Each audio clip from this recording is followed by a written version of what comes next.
बहुत थक गए होंगे सर पूरा दिन आज। अरे 8 लेक्चर दिए आज। हाँ, वही सर देख रहा हूँ मैं पूरा दिन आज व्यस्त हूँ। ठीक है, लेकिन है अभी ऊर्जा बची हुई है। आपका हाँ, आखिरी है। जी जी सर, थैंक यू सर।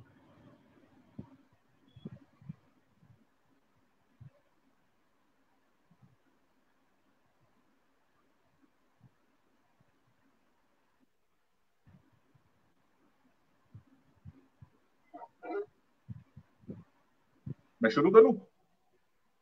हाँ सर, पेज पर शुरू हो गया सर। आप सभी दोस्तों को मेरा नमस्कार। और गांधी जयंती और गांधी के शिष्य लाल बहादुर शास्त्री की जयंती पर आप सबको ढेरों शुभकामनाएं।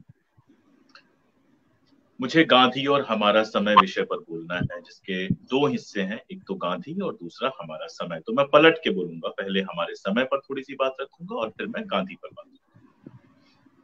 और इस पर भी कि हमारे समय में गांधी का, जाहिर तौर पे हम यही जानना चाहते हैं कि हमारे समय में गांधी का महत्व क्या है, गांधी की प्रासंगिकता क्या है और गांधी को किस तरह से हम अपने समय में उपयोग कर सकते हैं, गांधी की थीरीज को, गांधी की बातों को, गांधी की लीड्स को। तो मैं अपनी बात रखने की कोशिश करूंगा इस पर।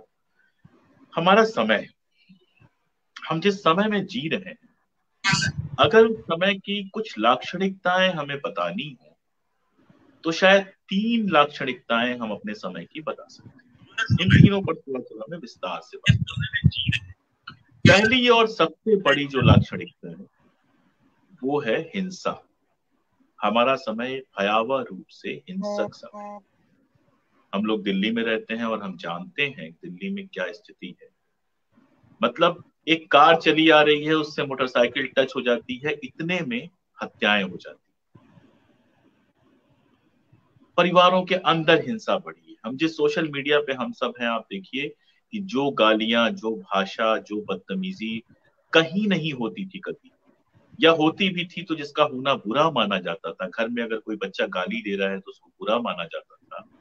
आज स्थिति ये है कि अगर आप वैचारिक रूप से उनके विरोधी हैं तो आपको, चाहे आपकी उम्र कोई भी हो, चाहे आपका कद कुछ भी हो, चाहे आपने कुछ भी कहा हो, लेकिन आपको घटिया से घटिया गालियां दी जा सकती हैं सोशल मीडिया पर। अगर आप महिला हैं तो फिर तो आपको कोई भी गाली दी जा सकती है। तो यानी मैं कहना चाह रहा हूं कि ये जो हिंसा है, इस हिंसा ने जन्म दिया है असहिष्णुता, आदर्श के प्रति अपमान का भाव।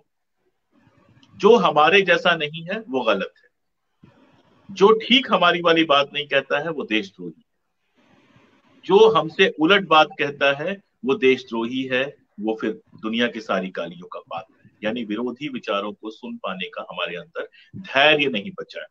और जब मैं ये कह रहा हूं तो एक ही पक्ष की बात नहीं कर रहा हूं, दोनों पक्षों की बात कर रहा हूं। तो इस हिंसा और हिंसा से जनित असहिष्णुता, ये हमारे समय का पहला लक्षण मेरे समझ में, जो सारी जगहों पर अलग अलग रूप में रूपायित होता है और दिखाई देता है। दूसरा, धार्मिक विद्वेष।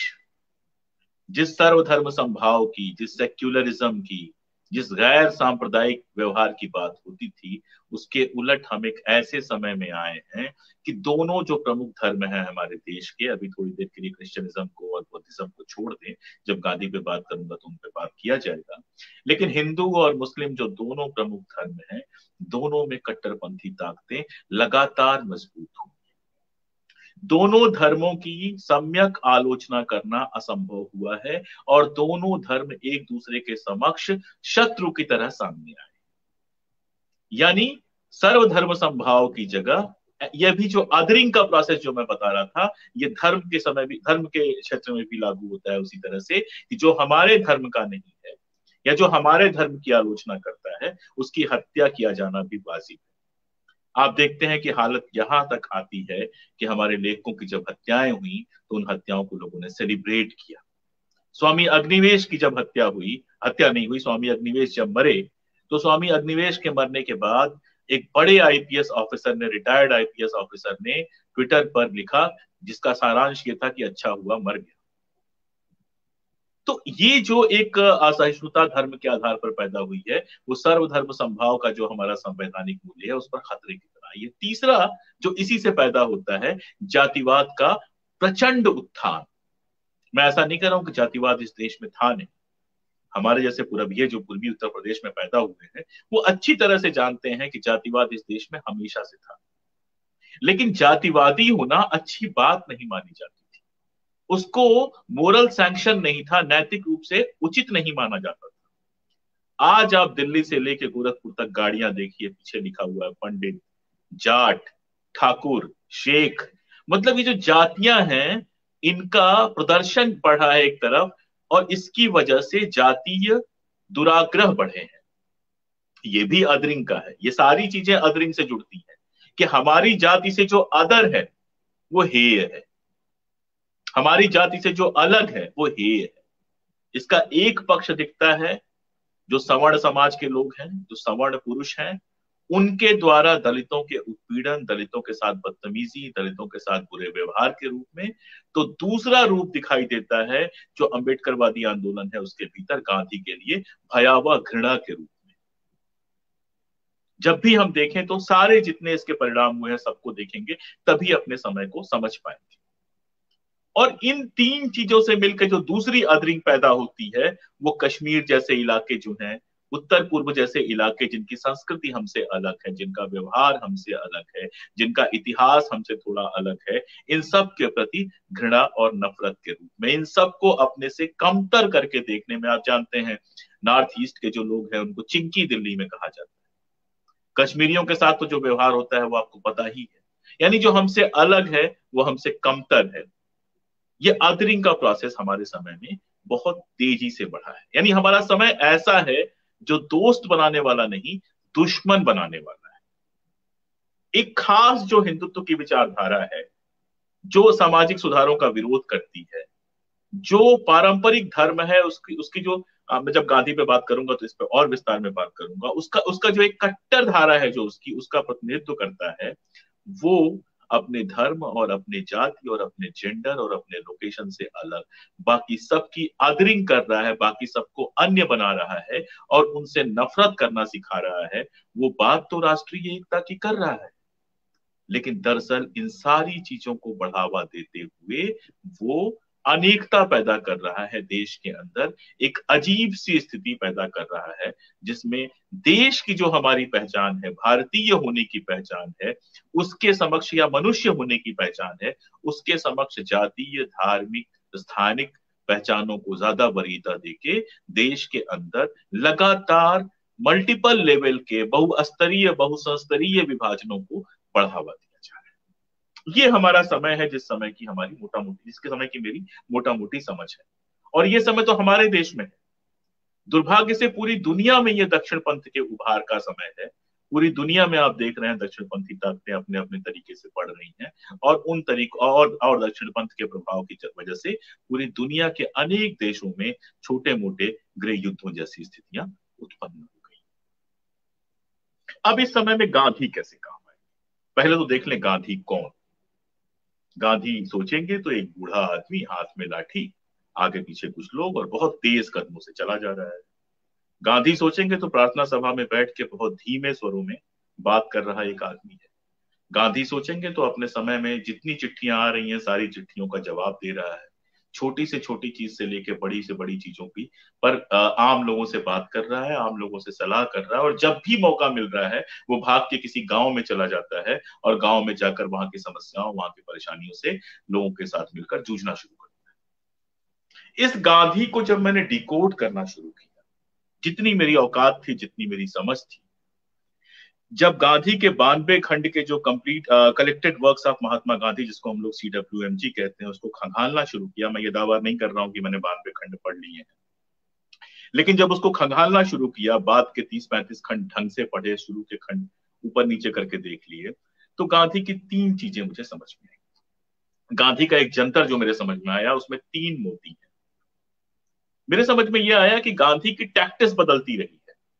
वो टैक्टिस चंपारण में कभी है, कभी साउथ अफ्रीका में अलग तरीके से लागू होती है, चंपारण में अलग तरीके से लागू होती है, वो अलग है। लेकिन तीन ऐसे मूल्य हैं जिन पर गांधी कभी समझौता नहीं करते। इन तीन मूल्यों को समझेंगे तो हमारे समय के साथ गांधी का जो रिश्ता है वो सीधे समझ में आ जाए। पहला और सबसे महत्वपूर्ण मूल्य है अहिंसा।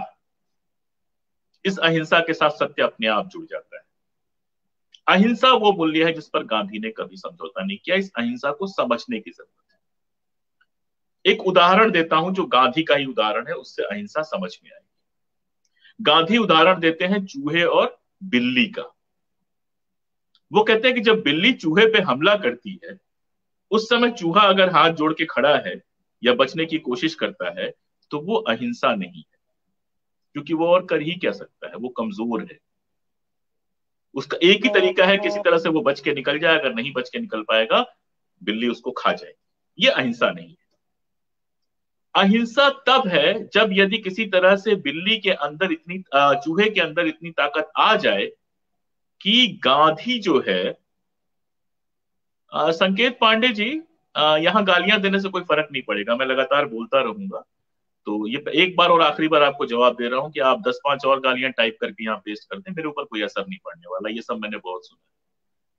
खैर, तो मैं कहना यह चाह रहा था कि वो कहते हैं कि अगर चूहे के अंदर इतनी ताकत आ जाए कि वो बिल्ली का मुकाबला कर सके और उसके बावजूद वो बिल्ली के ऊपर हमला ना करे, तो ये अहिंसा है। यानी अहिंसा का अर्थ ये है, अहिंसा जो है, साहस उसका मूल मूल्य है।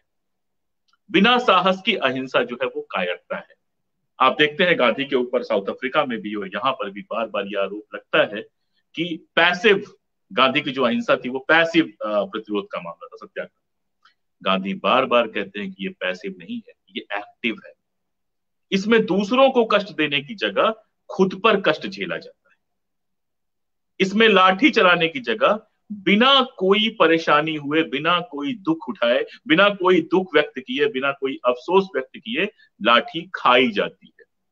और कहा जाता है कि जितनी लाठी चला सकते हो चलो, चलाओ, लेकिन हमें जो चाहिए हम उसको मांग के रहेंगे, हम उसके लिए झुकेंगे। यानी साहस, और वो साहस देखिए कैसे आता है गांधी के अंदर। मैं नोआखली का एग्जांपल दे देता हूं, या चलिए नोआखली पे अगले मुद्दे पे बात होनी है तो मैं कोई और उदाहरण देके बात करता हूं। वो साहस आप गांधी का देखिए। गांधी के ऊपर 20 जनवरी को बम फेंका जाता है, गांधी बच जाते हैं। सारे लोग चाहते थे कि जितने भी लोग प्रार्थना सभा में आते हैं सबकी जांच कराई जाए। गांधी स्पष्ट मना कर देते हैं कि इस तरह की किसी जांच की कोई जरूरत नहीं। ये साहस था। और उसके पहले वो कई बार लिख चुके हैं, कह चुके हैं कि 20 जनवरी को जो हमला हुआ है वो एक बड़ी साजिश का हिस्सा है। यानी वो जानते थे कि उनके ऊपर हमला हो सकता है, उन्हें मारा जा सकता है। इसके बावजूद वो पूरे साहस के साथ अपनी प्रार्थना सभा की पवित्रता को सुरक्षित करते हैं। कई बार मौके आते हैं। मिली पोलक ने एक बड़ा अच्छा किस्सा लिखा है कि एक कार्यक्रम के बाद जो है, मिली पोलक उनके ग्रैहम पोलक की पत्नी थी, अफ्रीका में ये लोग साथ में ही रहते थे। तो एक कार्यक्रम के बाद गांधी जी आ रहे थे। अचानक उन्होंने देखा कि गांधी आगे गए और एक युवक है उससे बातें कर रहे हैं। युवक ने कोई सामान दिया, गांधी ने अपने पास रखा और फिर युवक चला गया। तो मिली पोलक ने पूछा कौन था और उसने आपको क्या दिया? फिर उन्होंने कहा कुछ नहीं, एक छुरा दी उसने मुझे दिया है, वो मुझे मारने आया था। तो मिली पोलक घबरा गई कि वो आपको मारने आया था और आपने उससे बात की और आपने पुलिस में शिकायत नहीं की? तो बोले नहीं नहीं, उसको ऐसा लगता था कि मैं जो कर रहा हूँ वो यहाँ के भारतीयों के लिए अच्छा नहीं है, तो इस गुस्से में वो मुझे मारने आया था। मैंने उससे बात की, समझा दिया, वो समझ गया है, उसने अपना छुरा मुझे दे दिया है। और अंत में कहते हैं कि अगर मैं उसकी शिकायत पुलिस से कर देता तो वो हमेशा के लिए मेरा दुश्मन बन जाता। वो एक भटका हुआ नौजवान था, उसको मैंने समझा दिया और अब मुझे पूरी उम्मीद है कि अगली बार वो मुझ पर हमला नहीं करेगा। ये साहस कहां से आता है? ये साहस गांधी का नैतिक मूल्यों में परम विश्वास से आता है। तो पहली चीज मैंने बताई, अहिंसा और अहिंसा को थोड़ा समझाने की कोशिश की। दूसरी चीज सर्वधर्म संभाव। इसके लिए भी मैं उदाहरण अफ्रीका से ही लूंगा। अफ्रीका में जो एक कानून आया था जिसमें सारे लोगों को, सारे जो हिंदुस्तानी थे उनको अपना जो परिचय पत्र था वो पूरे टाइम साथ में लेकर चलना था। गांधी विरोध कर रहे थे, वो लंबा किस्सा है, मैंने अपनी किताब में लिखा है। फिर उसके बाद जो वहां के प्रशासक थे उन्होंने गांधी को बुलाया, समझाया और फिर कुछ समझौता हो गया। उन्होंने कुछ वादे किए जिस पर गांधी ने भरोसा करके ये कहा कि ठीक है, मैं हस्ताक्षर करने को तैयार। गांधी के साथी कुछ थे जो पठान थे, वो इसके लिए बिल्कुल तैयार नहीं थे। उन्होंने कहा कि अगर आप इस पर समझौते पर हस्ताक्षर करेंगे तो हम आप पे हमला करेंगे। उन्होंने कहा मैंने तो तय कर लिया है, मैं समझौते पर हस्ताक्षर करूंगा। और जब वो समझौते पर हस्ताक्षर करने जा रहे थे तो गांधी के ऊपर हमला हुआ। उन्हें एक लाठी बहुत जोर से मारी गई, सिर पे लगी और ऐसा लगा शायद गांधी मर गए। लेकिन गांधी बच गए। बचने के बाद जब वो होश में आए तो उन्होंने पहली बात क्या कही? पहली बात कही कि वो अपने सिद्धांत पे अडिग था, मैं अपने सिद्धांत पे अडिग। उसको विरोध करने का एक ही तरीका आता था, लाठी चलाना। उससे उसने विरोध किया, इसमें उसका कोई दोष नहीं है, उसको कोई सजा न दी जाए। ये अलग बात है कि गांधी के साथ कुछ और लोग थे जिनके ऊपर हमला हुआ था, वो पहले ही गवाही दे चुके थे, तो 2 महीने की सजा उसको हुई थी। दूसरी बात उन्होंने कहा कि इस बात को लेकर मुसलमान जो है हमारे बीच के, उनके उनके ऊपर कोई शक करने की जरूरत नहीं है। ये हिंदू और मुसलमान का मामला नहीं है। हम दोनों लोग अलग अलग तरह से इस फिनोमिना को देख रहे थे, इसलिए हमारे बीच में अंतर विरोध था। और आप देखते हैं ये हिंदू मुसलमान का जो उनका मामला है वो प्ले कैसे करता है, उसका अंडर करंट क्या है। उसका अंडर करंट यह है कि गांधी ये मानते थे कि जहां जो बहुसंख्यक है उसको अल्पसंख्यक को सुरक्षा प्रदान करनी चाहिए। अब आप देखिए कि गांधी जिस हिंदुस्तान में ऑपरेट कर रहे थे, काम कर रहे थे, वो आज का हिंदुस्तान नहीं था। यह वो हिंदुस्तान था जिसमें आज का पाकिस्तान और आज का बांग्लादेश भी है। यानी मैं कहना क्या चाह रहा हूं, यहां ऐसे इलाके भी थे जिन इलाकों में हिंदू बहुसंख्यक थे, और ऐसे इलाके भी थे जिन इलाकों में मुस्लिम बहुसंख्यक थे। गांधी का कहना था कि जहां जो बहुसंख्यक है वो अल्पसंख्यक की रक्षा करे, और ये भी गांधी ने करके दिखाया। नोआखली जिसकी बात मैं कर रहा था, नोआखली में मुस्लिम लीग के गुंडों ने वहां के हिंदुओं पर हमला किया था। 14 दिन तक खबर बाहर नहीं आई। जब खबर कलकत्ता पहुंची, कलकत्ता से गांधी के पास पहुंची, तो गांधी ने उसी क्षण ये तय किया कि मैं नोआखली जाऊंगा। और नोआखली जाकर जो वहां अल्पसंख्यक समाज था, यानी हिंदू समाज, उसको बचाने के लिए उन्होंने काम किया। और कैसे काम किया, श्रीरामपुर नामक एक इंटीरियर गांव में जाकर वो एक घर में रहे, और 3 महीने तक वहां पे छोटी छोटी जलधाराएं थी जिनके ऊपर लकड़ी के पुल बने हुए थे।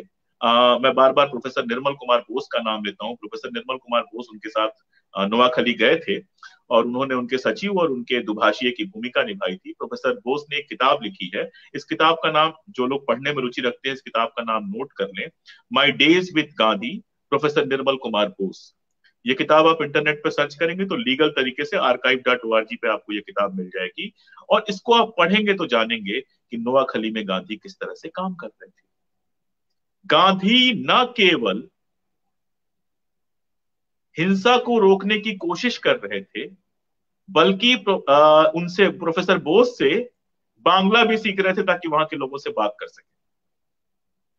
गांधी पहले तो सहारा लेकर चलते थे उन पुलों पर, बाद में गांधी उन पुलों पर अकेले चलते थे।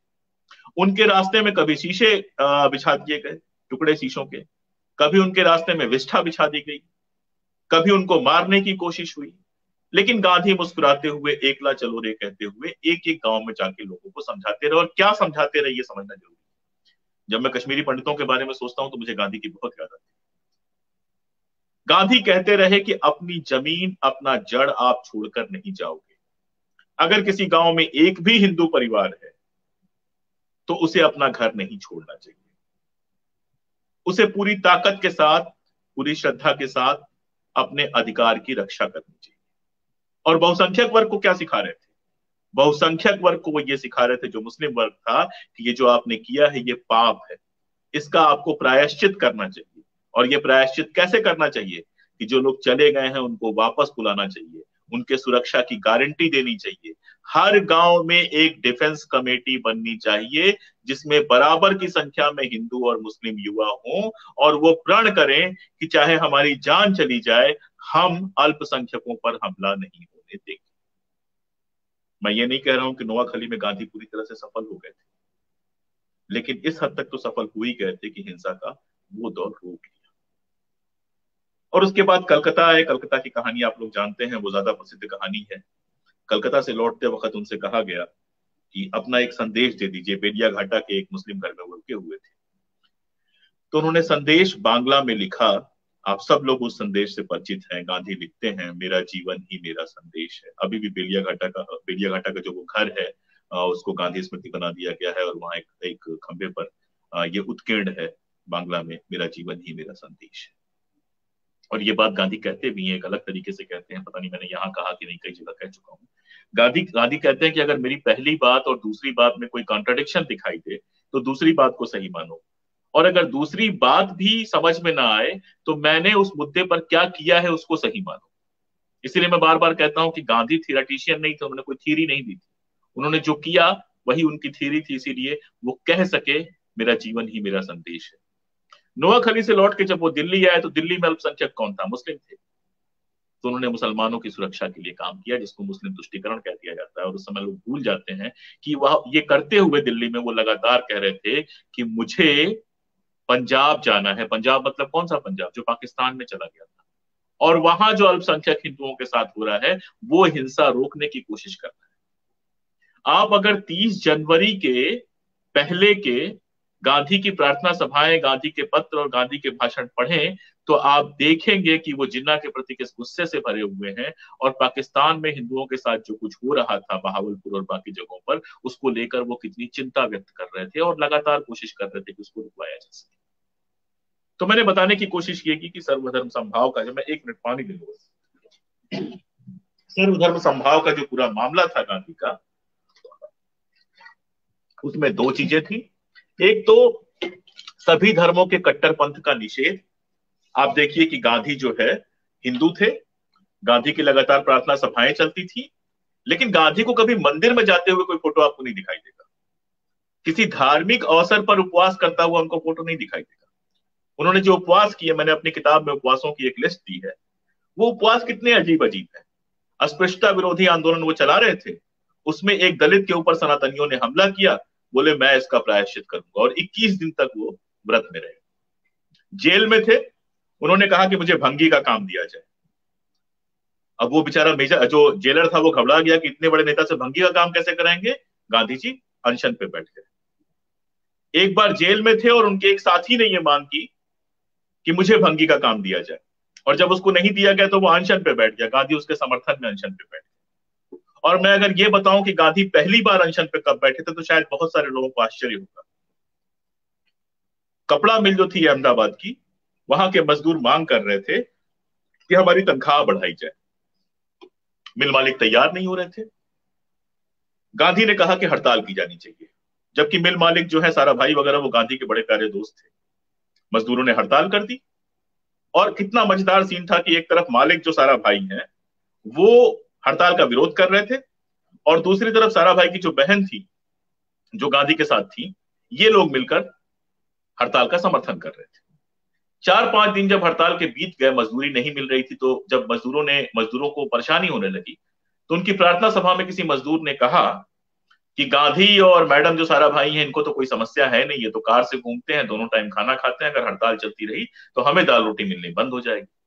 गांधी ने सुना और तुरंत निर्णय लिया। उन्होंने कहा जब तक मजदूरों की मांगे नहीं मानी जाती तब तक मैं भूख हड़ताल पे रहूंगा। और अगर आप पढ़ेंगे तो गांधी ने अनशन का दर्शन भी दिया है। गांधी ने यह कहा है कि अनशन हमेशा प्रिय के खिलाफ किया जाता है, शत्रु के खिलाफ नहीं किया जाता है। गांधी उसका भी उदाहरण देते हैं, कहते हैं अगर पिता शराबी हो जाए, शराब पीने लगे, और बेटा शराब पीने से उसको रोकने के लिए उपवास करे, तो यह सही अनशन है। खैर, मैंने किताब में उस पर काफी विस्तार से दिया है, आप लोग पढ़ेंगे। तीसरा जो उनका बहुत महत्वपूर्ण मुद्दा था, जिससे उन्होंने कोई समझौता नहीं किया, जिस पर बात रख के मैं अपनी बात खत्म करूंगा, वो था अस्पृश्यता का विरोध। बहुत सारे लोग कहते हैं, और सच कहते हैं, कोई गलत नहीं कहते हैं, कि गांधी वर्ण व्यवस्था का समर्थन कर रहे थे। शुरुआती दौर में 1920-22 में गांधी ने वर्ण व्यवस्था के समर्थन में बयान दिए और गांधी ने वर्ण व्यवस्था का समर्थन किया, लेकिन वर्ण व्यवस्था के भीतर अस्पृश्यता का वो विरोध लगातार कर रहे थे। उसी 1920-22 में गोधरा, अब आप सब लोग जानते हैं एक बुरी घटना के चलते, लेकिन गोधरा में एक अस्पृश्यता विरोधी सम्मेलन हुआ था, जहां गांधी से कहा गया कि फला मनुस्मृति में ऐसा लिखा है, फला जगह ऐसा लिखा है, फला जगह ऐसा लिखा है। गांधी ने स्पष्ट तौर पे कहा कि अस्पृश्यता जैसी रूढ़िवादिता को समर्थन देने के लिए अगर आप किसी शास्त्र से कोई बात लाएंगे तो मैं उसे नहीं मानूंगा। जहां तक मनुस्मृति का सवाल है, उसके बहुत सारे श्लोक बिल्कुल बकवास हैं, और बहुत सारे श्लोक बाद में जोड़े गए हैं, प्रामाणिक नहीं। मुझे ऐसा, जितना मैं गांधी को पढ़ता जाता हूं, गांधी के साथ ये था कि गांधी को सबको साथ लेकर चलना था।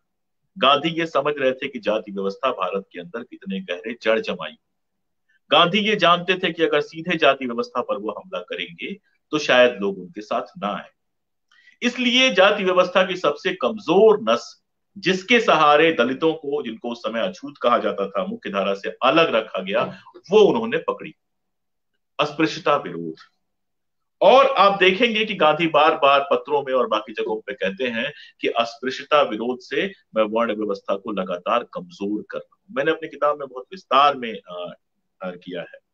जो गांधी को गालियां दी जाती हैं उस पर मैं थोड़ी सी बात कर लूं। पूना समझौता, जिसके बारे में आप सब लोग जानते हैं, पूना समझौता क्या था? अंग्रेजों ने मुसलमानों और सिखों की तरह ही अस्पृश्य उस समय कहते थे, अछूत कहते थे, अनटचेबल कहते थे, तो अनटचेबल्स के लिए अलग इलेक्टोरेट की बात की, जिसको आप कह सकते हैं कि उनको हिंदू धर्म से अलग अल्पसंख्यक की तरह देखने की कोशिश की। गांधी ने यह सवाल उठाया कि मुसलमान तो हमेशा मुसलमान रह जाएंगे, सिख हमेशा सिख रह जाएंगे, क्या आप चाहते हैं कि अनटचेबल्स हमेशा अनटचेबल रह जाए? और प्रस्ताव ये दिया कि एक तरफ हम अनटचेबिलिटी को खत्म करने के लिए लगातार काम करेंगे, और दूसरी तरफ जो सामान्य है या जो हिंदू धर्म के लिए जो कोटा है, उसके भीतर ही जो रिप्रेजेंटेशन उनको पुणे पैक्ट से मिल रहा है उससे ज्यादा रिप्रेजेंटेशन देंगे। इसीलिए आप देखते हैं कि उस दौर में जब पूना पैक्ट हो जाता है तो अंबेडकर उसको अपनी जीत बताते हैं। उसके बाद एक बड़ा अस्पृश्य सम्मेलन था जिसमें अंबेडकर फिर से कहते हैं कि यह हमारी जीत है। 14-15 साल बाद एक लेख में वो विरोध करते हैं, राजमोहन गांधी ने उस पर एक अच्छा लेख लिखा है, पढ़ा जाना चाहिए, मैंने उसको कोट किया है। तो उस समय जब वो विरोध करते हैं तो उस समय भी वो पूना पैक्ट का विरोध नहीं करते हैं। वो ये आरोप लगाते हैं कि गांधी और कांग्रेस ने इसको ठीक से लागू नहीं होने दिया। और उससे भी बड़ी बात कि जब वो संविधान सभा के अध्यक्ष बनते हैं तो अध्यक्ष के रूप में आरक्षण की जो व्यवस्था देते हैं वो दरअसल वही व्यवस्था है जो पूना पैक्ट के समय गांधी ने प्रपोज की थी। वो दलितों के लिए किसी अलग इलेक्टोरेट की मांग तो नहीं करते हैं, किसी अल्पसंख्यक दर्जे की मांग तो नहीं करते हैं। वो क्या करते हैं कि सामान्य जो सीट है उसका एक हिस्सा दलितों के लिए, आदिवासियों के लिए आरक्षित करने की बात करते हैं, जो आरक्षण व्यवस्था आज तक चली आ रही। यही तो गांधी ने कहा था कि जो वंचित हैं उनको कोटा दिया जाए। तो वो एक अपनी बहस है, उस पर नस्ल के सवाल पे भी मैंने काफी बात की, उसको हम देख सकते हैं। एक सवाल बहुत प्यारा सा आया था, उस सवाल पर मुझे 2 मिनट दीजिए, मैं कोटेशन ढूंढ रहा हूं, मैंने पहले भी पढ़ा है, उस कोटेशन को मैं पढ़ के आपको सुना देता हूं।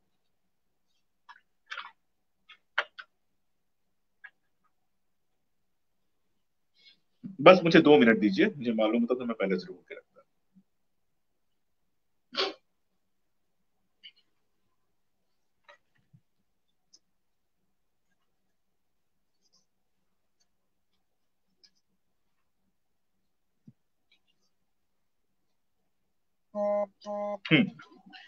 फिशर ने, जो गांधी के जीवनीकार हैं, राहुल कुमार दुबे जी, मैं आपके ही सवाल का जवाब दे रहा हूँ।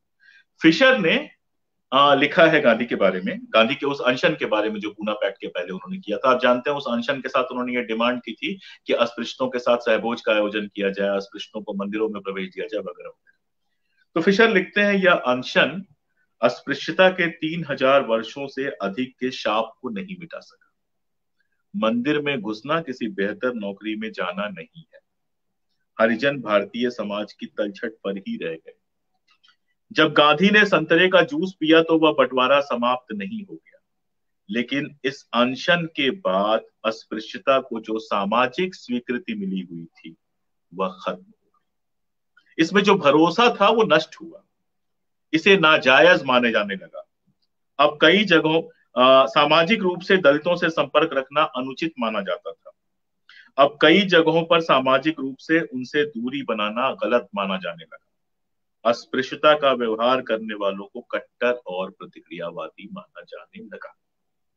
यानी वो कह ये रहे हैं कि समाज की मुख्य धारा में जहां पहले अस्पृश्यता को किसी नैतिक मूल्य की तरह स्वीकृति मिली थी, गांधी के इस आंदोलन के चलते, अस्पृश्यता विरोध के चलते, छुआछूत जैसी जो चीज थी, जो जातिवाद जैसी चीज थी, जातीय भेदभाव की चीज थी, उसका मोरल सैंक्शन खत्म हो गया। वो अनैतिक चीज मानी जाने लगी। जहां लोग पहले शान से कहते थे हम किसी का छुआ नहीं खाते हैं, वहां लोग शान से कहने लगे कि हम जाति पाति को नहीं मानते। और ये आप जानते हैं कि आज भी बड़ा से बड़ा जातिवादी जब लिखना शुरू करता है तो कहता है वैसे तो मेरा जाति पाति में कोई विश्वास नहीं।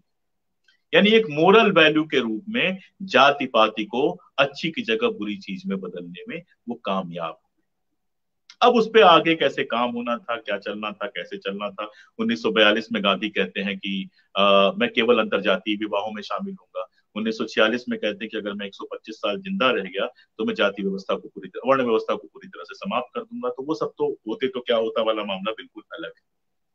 लेकिन आज जब अपने समय में हम देखते हैं कि ये सारे मूल्य और इनके साथ गांधी जो भी दमित वंचित है, चाहे वो स्त्री हो, चाहे आदिवासी हो, चाहे कश्मीरी हो, कश्मीर के बारे में उनका काफी कुछ है, मैंने इस किताब में भी लिखा है, कश्मीर नामा में भी लिखा है। जहां जो वंचित है उसके साथ खड़े होने की बात करते हैं। गांधी भगत सिंह की तरह क्रांतिकारी नहीं थे, गांधी वर्ग संघर्ष की बात नहीं करते, और मेरा अभी भी वर्ग संघर्ष पर भरोसा है। लेकिन गांधी जिस वर्ग समन्वय की बात करते हैं वो सबको साथ लेकर चलने वाला है। इसीलिए आजादी का नाम लेके वो बार बार अलग अलग तरह की बात करते हैं। एक बार कहते हैं कि जब तक देश की सारी स्त्रियां रातों को सड़कों पर निर्भय नहीं चलने लगती हैं तब तक देश आजाद नहीं माना जाना चाहिए। वो कहते हैं कि जब तक आखिरी व्यक्ति तक जब कोई योजना बनाओ तो ये सोचो कि उसका लाभ आखिरी व्यक्ति तक पहुंचता है कि नहीं।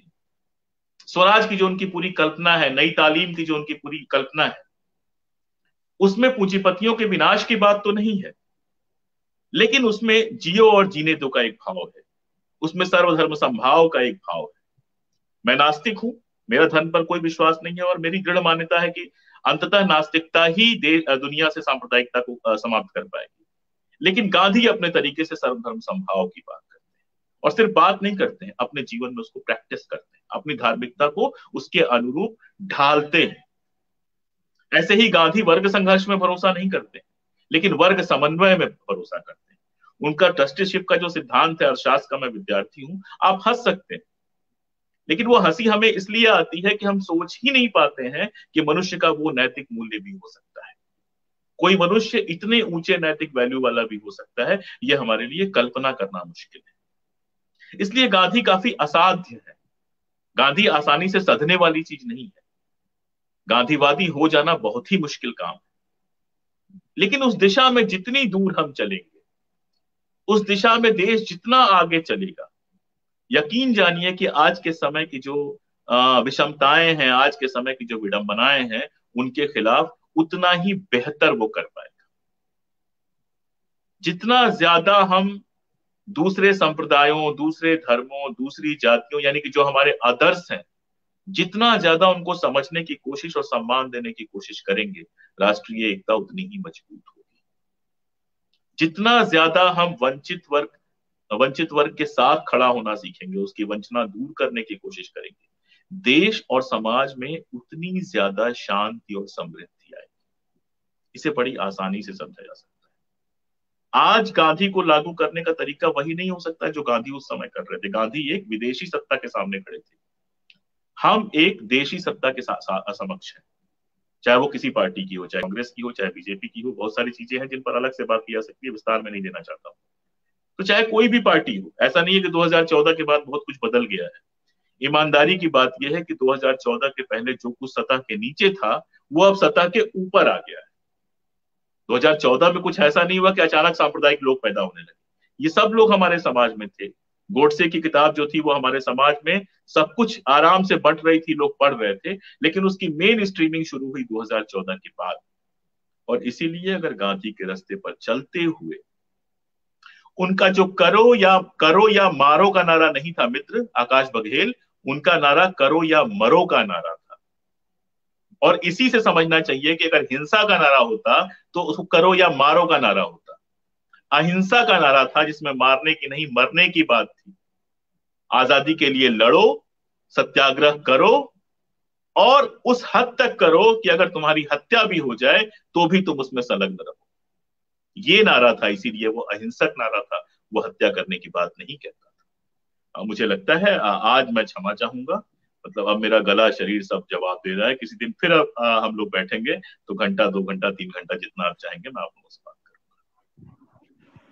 और बाकी किताब आ गई है मार्केट बहुत में, बहुत लाइब्रेरीज में आभार। अगर आप क्या है तो लाइब्रेरीज में खुद पढ़ सकते हैं, किसी दोस्त से लेके पढ़ सकते हैं, जैसे भी है। अगर आप उसको पढ़ेंगे, आपके पास सवालात होंगे तो मेरे ख्याल से बात करने में ज्यादा मजा आएगा।